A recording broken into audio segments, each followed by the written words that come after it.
I wanted to start with spanners or that magician's set of sausages that you come out of a hat, but I'm not going to do that. I'm going to talk about lots of tech tools, so anybody that really doesn't want to use email ever, or look at a computer, early coffee maybe?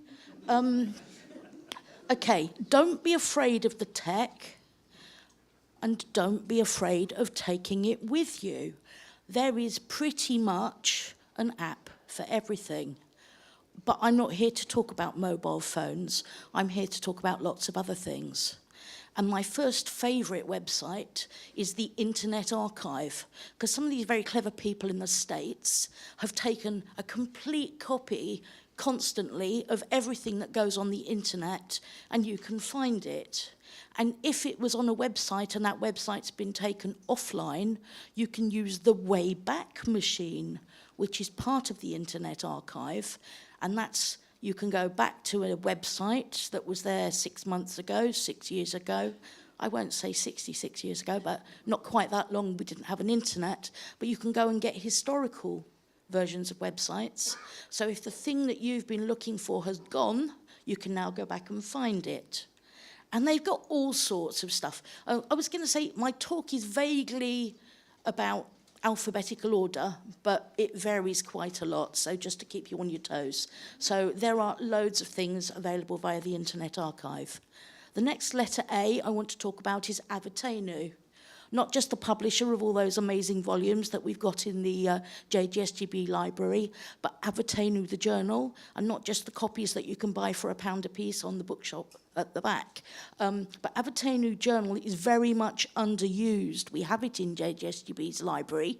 You can get a sub online. They don't pay me to tell you that, but it's brilliant, and there's loads of stuff in there. Have a look. Lots of articles about lots of places and lots of sets of records. And when you've got lots of records and you've saved them on computer, back them up or you'll lose it. If your kit goes wrong, there are lots of paid for backup services, including one called Backup Your Tree, which will hunt your computer and back up any GEDCOM file that you've got for free. That's part of my heritage now. The other things are all paid for sites, but then what it means is if you're like me and you go out and about with a computer, you can look at your home computer and see all of your home computer's files wherever you are. Wonderful stuff. I recommend backing up or you don't have access to everything. Now, to talk to you about a guru. Thomas McKenty is a genealogy guru, and he talks about the 3-2-1 backup plan, because he recommends you don't just have one backup, you have several. And I agree. And while we're talking about Thomas is brilliant for genealogists. He has lots of different websites, and he gives away lots of free stuff.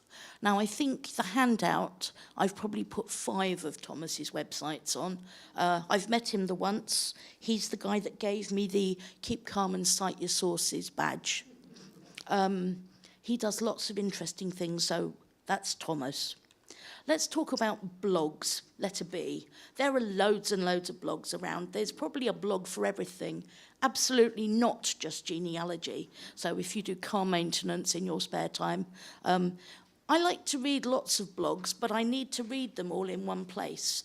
And I use a news reading accumulator or aggregator. I'll show you about that one in a minute. There's a genealogy blog called Genia Bloggers, and that brings them all into one place so you can find lots of them. Introduce you to somebody else now, Dear Myrtle. Does anybody know who Dear Myrtle is? Okay, a few of you do. She's a genealogy blogger's blogger.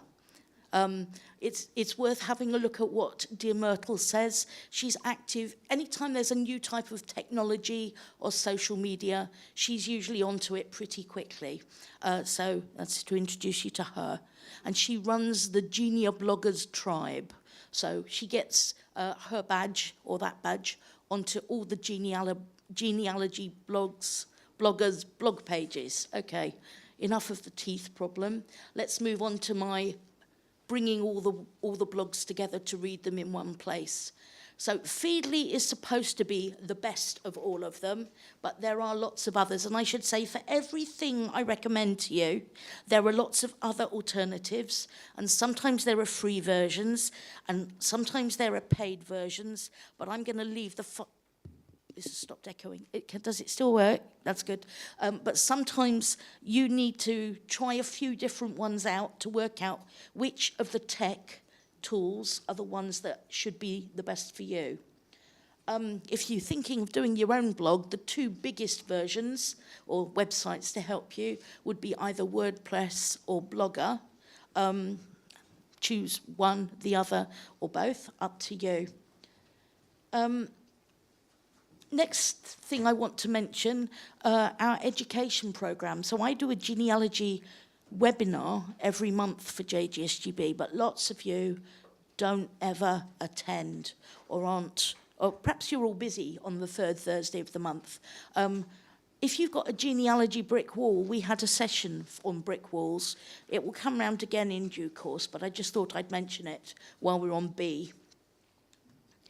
Okay, on those brick walls, if you're looking for your alien, that's my hat tip to Nick. If you're looking for your enemy alien when they came into the UK, perhaps that's not them. When you're stuck, when you're on your brick wall, I always go to Cindy's List. I hope lots of you have come across Cindy's List. Anytime there's something new, I always go there first. There's also another website or two that specialises in brick walls, but let's talk about Cindy's List. Cindy is another genealogy blogger, and it is a lady, and Cindy is a lady, and she is the person behind Cindy's List, and she has a category for everything, including aliens. And I was looking, and I thought, well, anyway, she's now got categories for outer space genealogy and for Antarctica genealogy. And I should say that the Jewish Genealogical Society of Antarctica is the one on this slide. Okay, moving through the alphabet, we've hit letter D. Doodle poll is great if you're trying to organise a family reunion, or even if you want to invite 3 other couples over for dinner and you want to work out who is available all on the same night. Doodle poll is a free-to-use thing, and you can work out, or who's available for a meeting on council. Might be useful for you guys too. D for DNA. I'm not talking about DNA in lots of detail today. There are lots of sites that do DNA. We have a DNA SIG. Hi, Lawrence. Lawrence is running that. I am, however, going to briefly mention GEDmatch. Encourage you to explore, if you've had your DNA test done, putting your results into GEDmatch. Hang on a minute, I can't see my slide from here. Yeah, okay, so put your slides into GEDmatch, free to do. We could have a whole talk about that, but we won't today. Also, the go-to place for information about DNA is the ISOG Wiki. It's the online encyclopedia for everything you want to know about DNA testing and DNA. That was my hat tip to Woody Allen. Okay, E for e-readers. I'm giving you in the handout lots of comparator sites. So I don't mind which version you want to use. You might like Nook, you might like Kindle.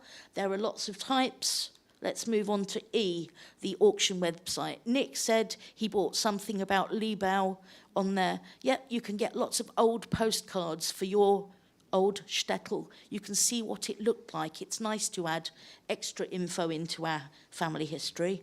Well, we're talking about old schmatter and things that you can buy on eBay. Let's talk a bit about ephemera. That's the stuff that was supposed to not be kept and was to be thrown away. There's a lot of information that we as genealogists have and keep that can be helpful. And a few blog posts specialising in how you can use ephemera for genealogy. For example, school record books, Or in Jewish genealogy, we have all sorts of other things that we can add in that probably are different to what non-Jewish genealogists might have by way of their ephemera. We have those Grace After Meals books that we all tend to bring home from a bar mitzvah or a wedding. And those kippot, the couples. Or if you're my sister and you overorder for our nephew.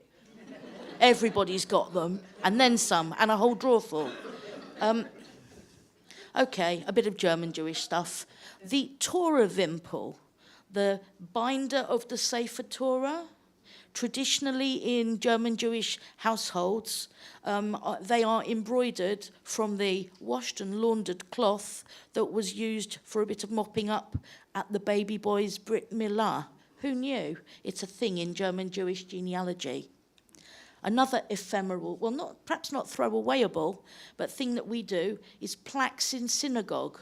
When people are remembered, a little light often pops on the board. That's in Jewish genealogy, not in other kinds. A few extra ephemeral things. Any quilters amongst you? Might be worth thinking about. F is for family search. So, important place, constant development, lots of things changing. Not talking about it in depth, but I am going to mention the research wiki. It's got super sections. It's my go-to online genealogical encyclopedia. The other place I like to hang out is in their technology lab, because it's where you get to learn about the things, the up-and-coming things, the things that are going to hit family search soon.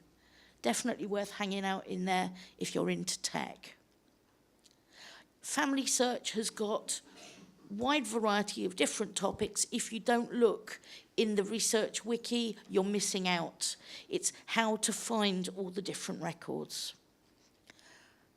Still on F, lots of forms. I suppose it's a toolkit to help you muddle through looking at different censuses, or different records. This is one of my favourite forms. It's when I'm searching for something and I'm not sure where things are. I used to use this one a lot more before everything was online all the time, and you could just search and it would come up with straight away with one record. I used to use a form and I could document where I'd searched between which years, and it meant that I could source more effectively. It meant I knew where I'd looked, so I didn't necessarily have to go back and look in the same place again. Could do a whole session on Google. We've got to letter G. I'm not going to do that. There are lots of things. I want to talk about your free Google account. Even if you're an AOL user or a Hotmail user, a free Google account can be very useful for genealogy. And I particularly recommend their cheat sheets, the YouTube videos, and all the other things that you can do on Google. Let's move on. I is for Instagram. It's the thing that, if you're really down with the kids, they're all using. There's not so much genealogy on Instagram. We're all still on Facebook, I think, most of us, aren't we? JGSGB's got a good Facebook group if you haven't found it yet. J is for Jewish Gen. You're all on there, I'm sure. JGSGB's library. Our catalogue is online through librarything.com. LibraryThing is social networking for librarians, perhaps. I keep my library on LibraryThing. It's free to use, and it means that if you go to a bookshop, you can check your LibraryThing account on your phone, and it also means you don't buy the same book twice. Been there, done that.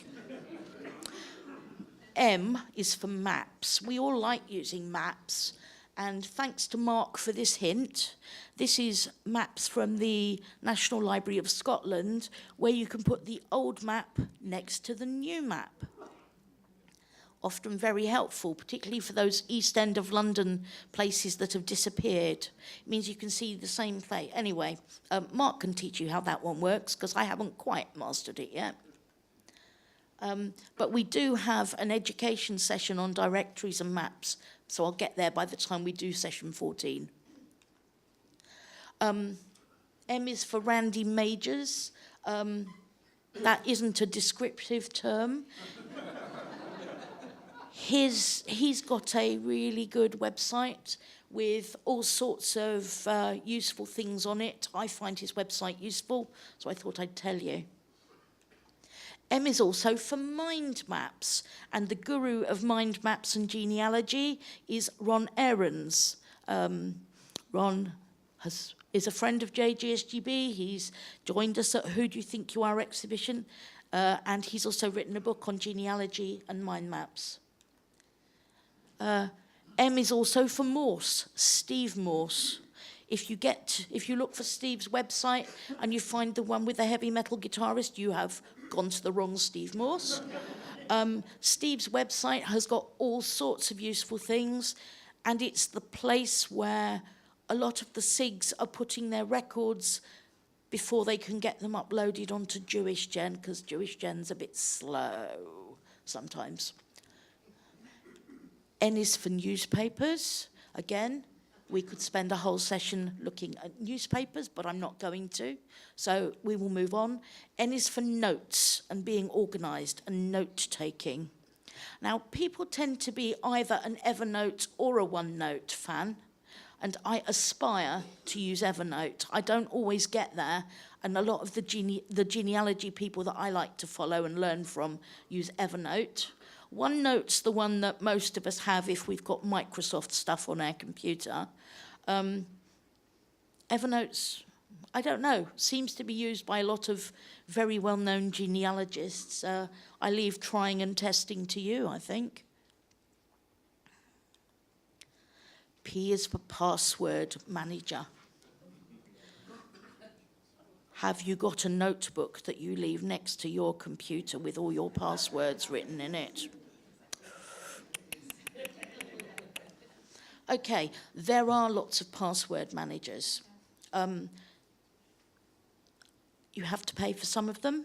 You get limited number of passwords free on some, and then there are the completely free ones. Some of them will generate passwords for you.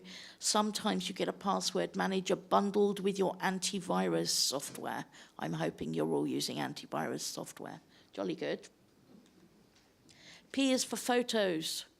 Put your hand up if you've got a box of photos at home and nothing written on the back and you don't know who's on them. Okay, you've all got homework, right. Dead Fred are really good at university, college yearbooks from the United States. There are lots of other photo websites. Sherlock Cohn, she's actually called Ava. She hangs out on Facebook, and she helps people interpret their photos.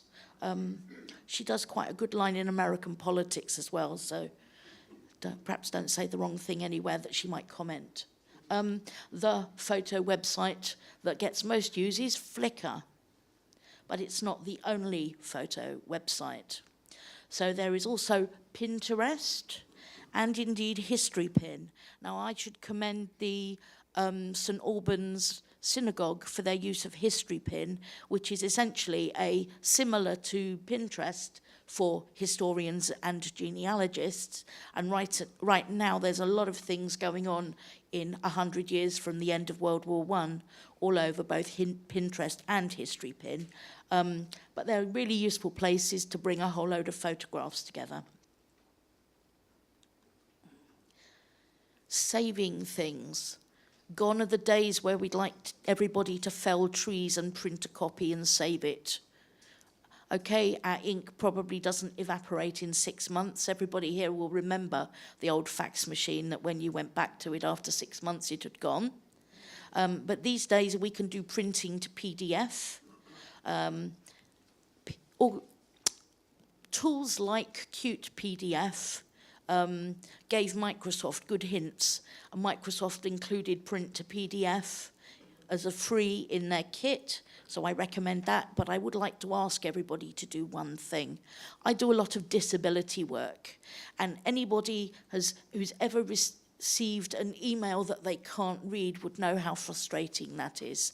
A lot of my colleagues at work have dyslexia or visual loss, and the thing that gets them down the most is having a document that their screen reader is unable to read.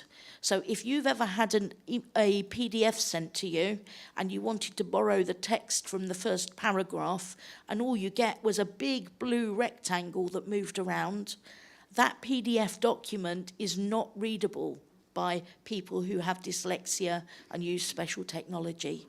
If you can save it, not as a picture, but as text accessible, a lot more people will be very thankful to you, because a lot of people, about 10 to 15% of the population, use that software. So that's my big ask of everybody today, if you can save your PDFs.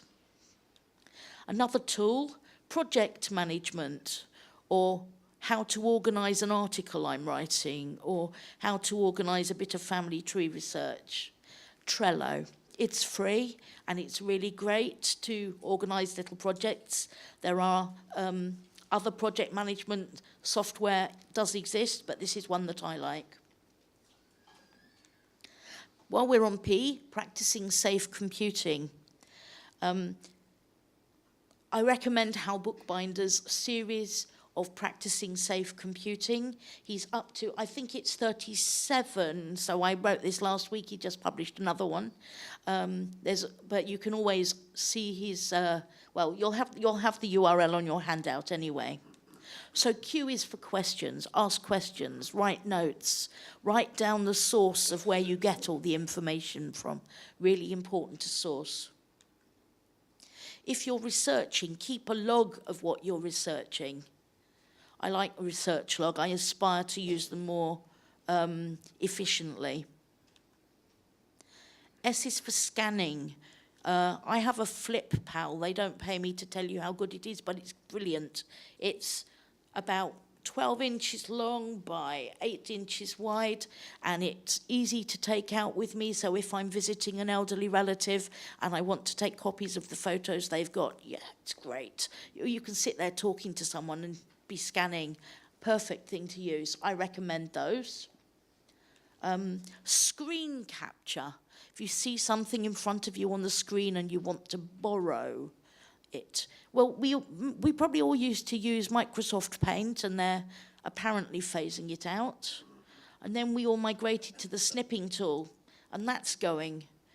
Other options exist, things like Snagit, and the Windows change.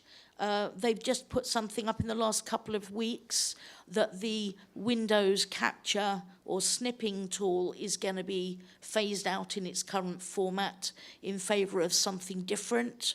Haven't seen what the new one's going to look like yet. It's in beta testing, so we'll see soon. S for search engines.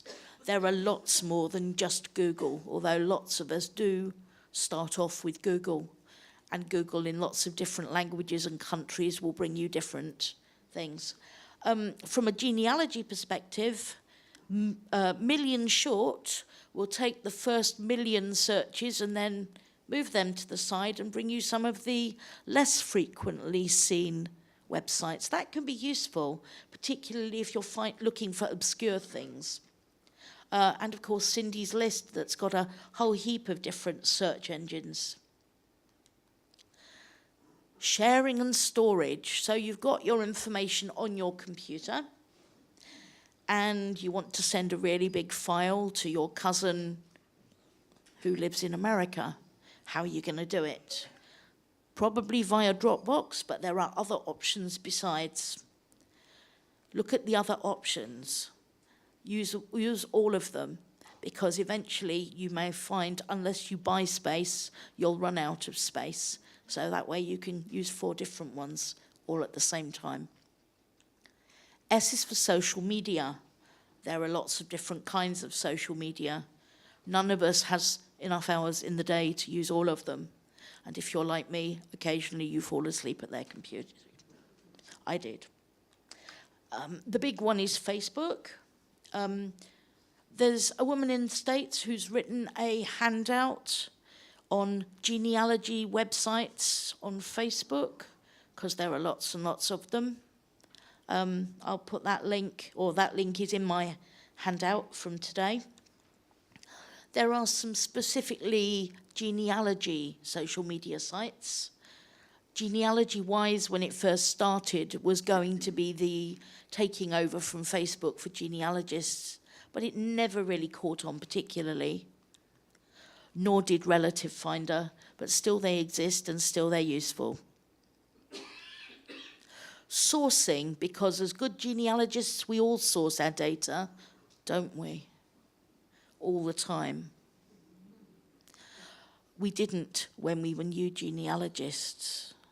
I wish somebody told me a little earlier.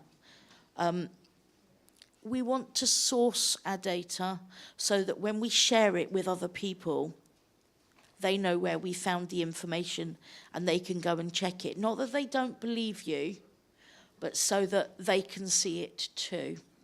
So the queen of sourcing is Elizabeth Shone Mills. I'm not going to lecture on sourcing. We all know where we are. I know what my Achilles heel is. That's probably the first 3 years of my genealogy that I probably need to go back and look at again. Let's talk about Soundex instead. Soundex for all those Eastern European sounding Jewish names. So we have lots of types of Soundex. We started with Deitch Mokotov, and you can find out about that on the Jewish Gen website. And we then went on to the Beider-Morse phonetic matching. And then there's the problems that they have. Yes. This is a slide that came to me from the FINAL library. And in the ITS, the International Tracing Service records, they have found 849 ways of spelling Abramovich. So Soundex is really, really important for Jewish genealogists. Now, Jewish Gen has got cleverer, and we've got lots of types of Soundex available to us when we're searching Jewish Gen. But I guess that's our recognition, I suppose, a bit like what Nick was saying about how we search the records and the spelling of the names. Important to think about. One of the trendy S's of the moment in genealogy is storytelling. And it's writing stories down and preserving oral history. There are lots of places we can get help to publish our story. So we think, yeah, I'm ready. I've done quite a lot of genealogy. How am I going to take this forward? How can I write it up? So there are blogs that will help us tell stories. They might even lead you to publish your own book. Again, there are a wide variety of websites available for that. I'd like to recommend a couple of places in particular. So Lisa Alzo, who's on this slide, she is closely associated with a package called Scrivener, and its partner package called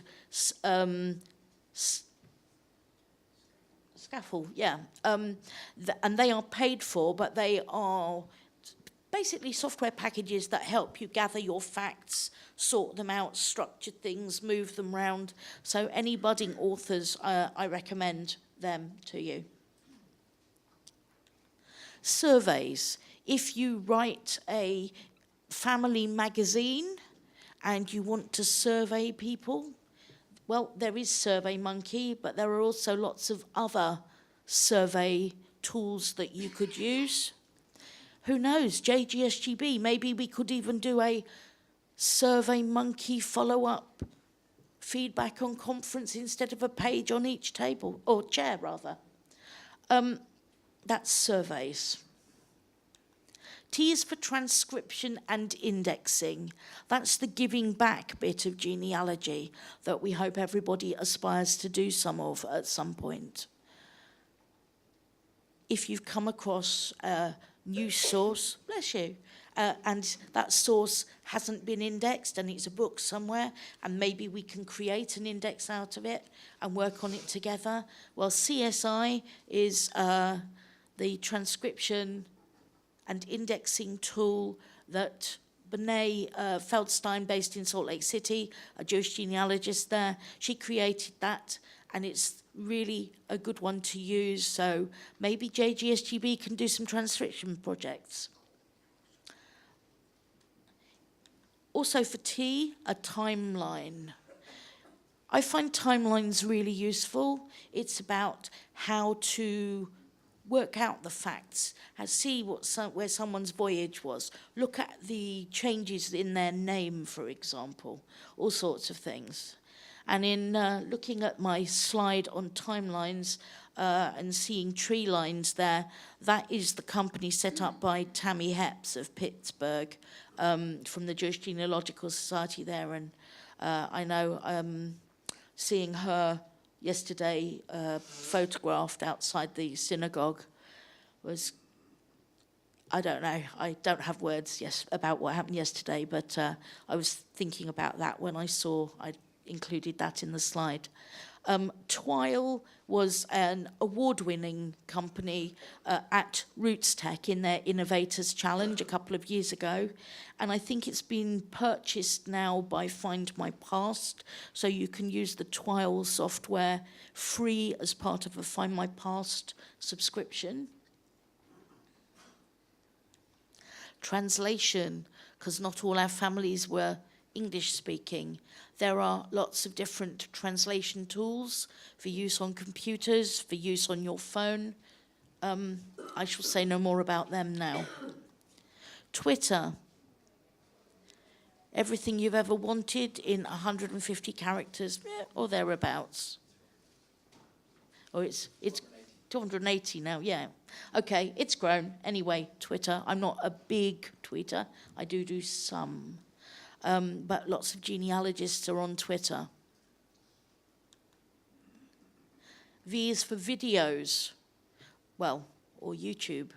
The Jewish Genealogical Society of Long Island has got a lot of education films that they've put onto YouTube.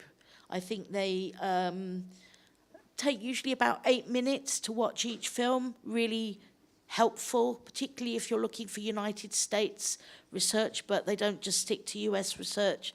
There's all sorts of things. I commend them to you. I know a few have been shown previously by Lee and others at the Children's Group and maybe some other meetings. Saving a URL, where you go to a website and it's a nice long web address, and you don't want to put it in that password book that you've got next to your computer. Lots of knowing smiles going on here. Can't imagine why. I used to use a really superb site called Delicious, and then they closed it down, and I had 3 weeks to save my URLs. There is a newer URL saving site called Pinboard that calls itself Social Bookmarking for Introverts, because only you get to see the URLs that you have saved. Okay, I guess that's reassuring. There are lots of other varieties of website that you could use to save the URLs in without having to write them out longhand into that book next to your computer. I recommend having a look and finding one you like. I just want Delicious back. URL shorteners, because those URL web addresses do get very long. There are a number of different websites that will shorten your URL for you, and I will be giving you later a shorter URL, so you don't have a great long email address or web address to find to get the handout from my talk. That's where the Long Island Videos website slide went to. Okay, I knew it was there somewhere. It moved, sorry. Sorry, oh, Y for YouTube, of course, as opposed to V for videos. Silly me. Okay. V for visiting archives and cemeteries. That was another class. and all the things you might need to take with you.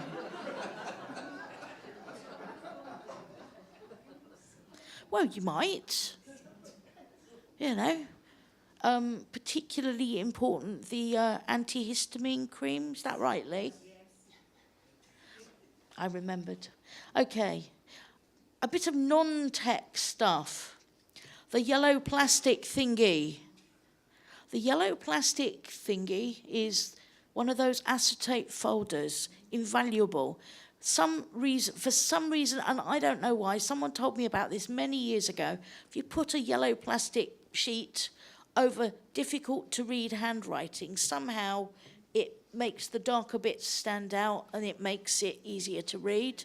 So I'm about to cause a rush on yellow plastic thingies. There are lots more packing list categories that you could think, and all of the websites from Cindy's List to Dick Eastman have them. I can share mine if anybody's really interested, but I'm sure you're not. Make sure you're charging your camera, you know how to turn the flash off, you take a thumb, you know all this stuff. Taking off batteries, take the change for the locker. Even more, okay, right, enough, I'm not talking. Okay, yeah, fine.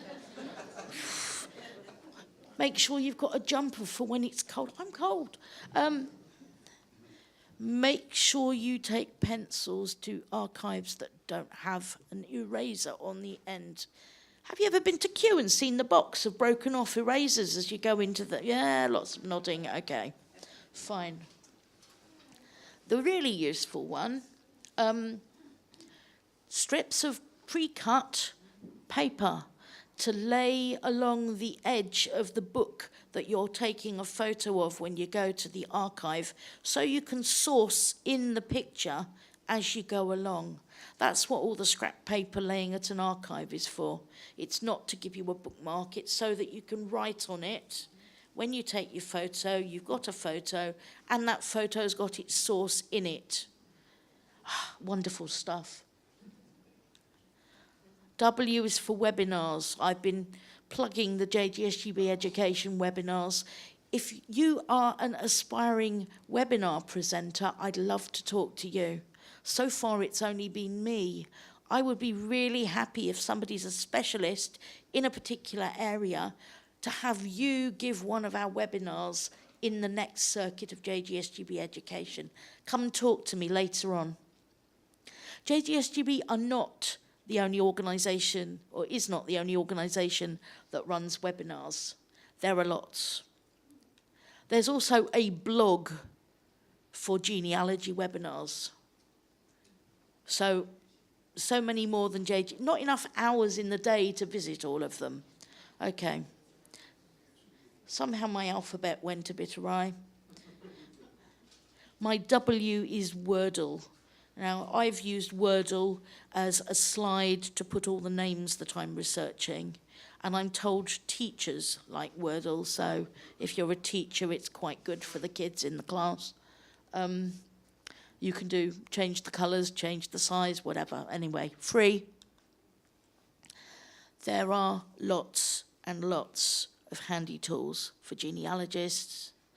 I could keep you here all day, but I really don't want to. I've changed the slide a lot. There will be this 9-page handout that you will get at the end of today. And I have told you about everything with the exception of the kitchen sink. Please ask me lots of questions. I will find a slide later in the day to put up the short URL for my handout. Well, I'm happy to take your questions. Thank you.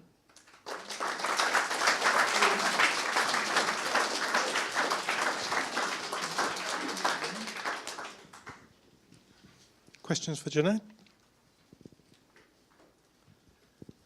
Not so much a question, more an observation.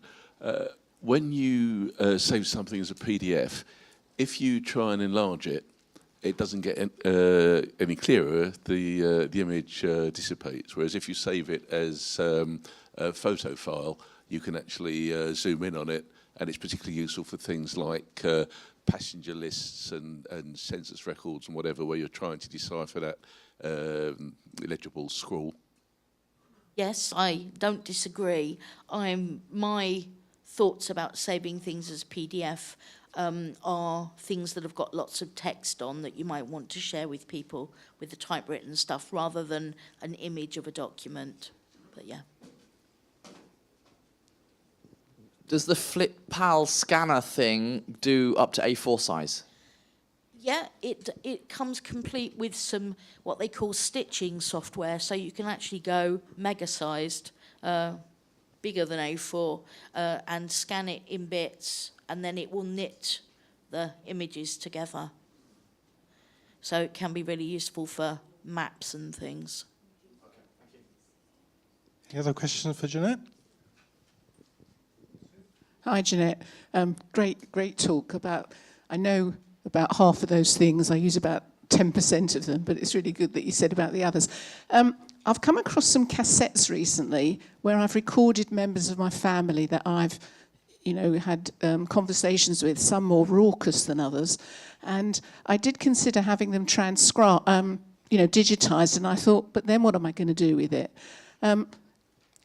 Does any of this stuff kind of help with that business of disentangling what they were saying to write it down, as opposed to, just the abuse they were giving people in the family?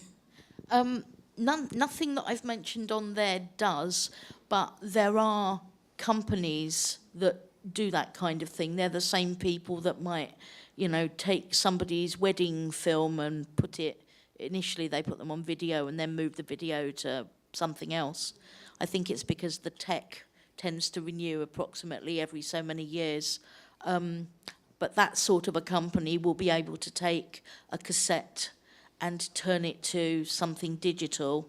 I think there are companies that do speech to text. In fact, there's one that I use in the world of disability stuff at work called STTRS. And they convert speech to text as Palantype for people with hearing loss. So, lots exist. And they're not cheap, I'm afraid. But it's knowing what to call something. Okay. Yeah. I definitely, I use them in my professional life outside genealogy. So STTRS I would recommend for that perspective. Any other questions? Yeah, hi.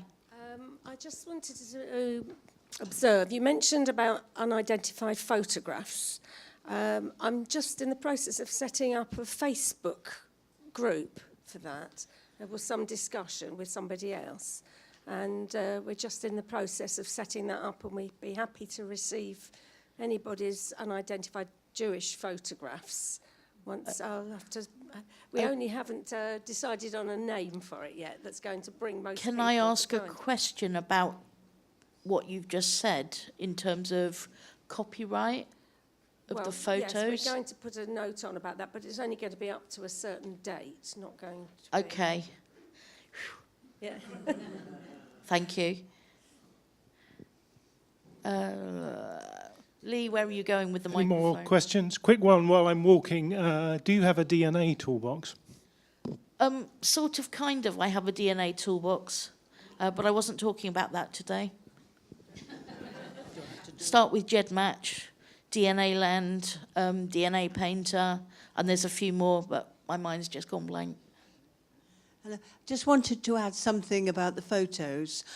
Probably everybody knows this, but I'll just repeat it.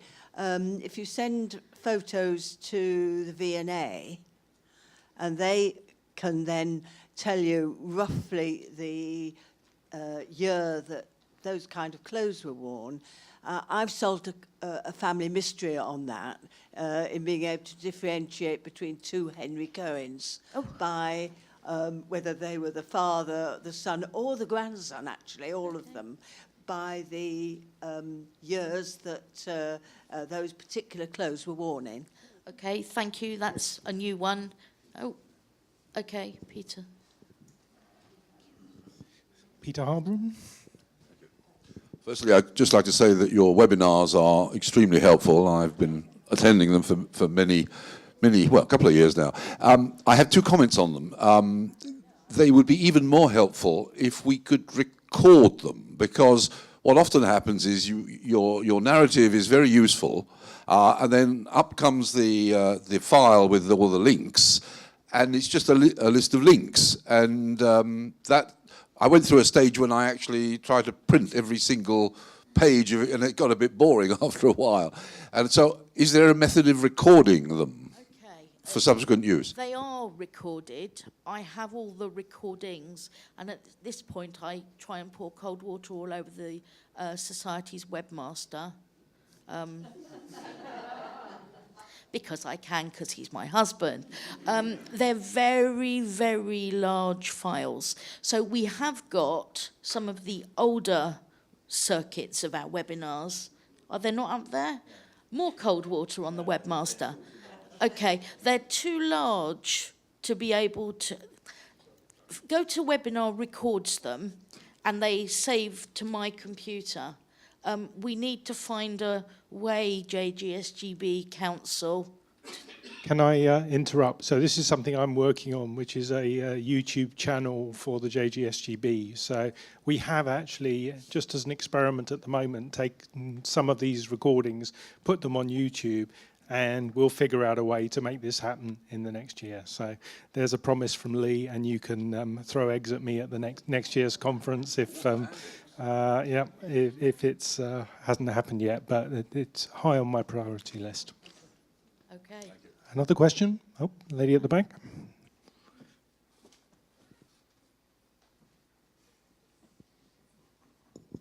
Jeanette, this is a wonderful list, and I'm dying to get to it. Unfortunately, because of my husband's illness and the passing of my son as well, I haven't been able to devote myself to genealogy for the last 6 or 7 years, and as many of you know. And whereas I use a lot of this as much as I can, I now, sadly, have the chance to take it all up again. And I wonder if there's anybody that can come and help me look at my original desktop computer, because I've now gone downsized to iPods and phones, and I need to go back to square one. So if anybody has any ideas, please let me know. Thank you. So you're looking for an IT tutor? Okay. Okay, so if anybody in JGSGB is able to provide some IT tutoring and help to Louise, she's sitting at the back. Okay. Any other questions? One more on the left. Oh, if people could state their names before they ask their question. Rod did remind me before. I'm sorry, Rod, I forgot to mention it, but we'll do that for this afternoon, I promise. Thanks. I'm Mike Jacobs. I saw the slide about the scanning photos and documents, etc. I may have missed it, but did you talk at all about taking photographs on your phone and particular scanning software? Do you have any recommendations for that? I didn't talk about taking photos. I'm rubbish at that. But my husband... But I know someone who can. I don't know about stitching things together. Okay, taking photos, talk to Mark later. Taking photos on phone, isn't it you sort of open the thing, aim, point and fire, and then make sure that you download them off your phone and save them onto somewhere else?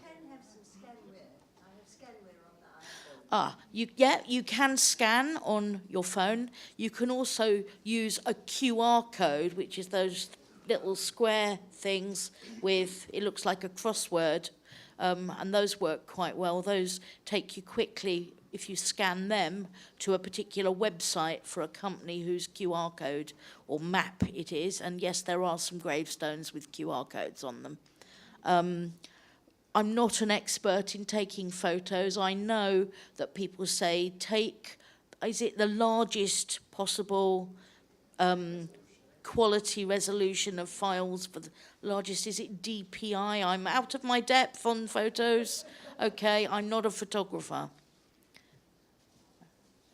Okay, thank you, everyone. I'm afraid we're out of time for questions, as it's 12:30 and I gather the lunch is ready. So just one more round of applause for Jeanette FINAL, please.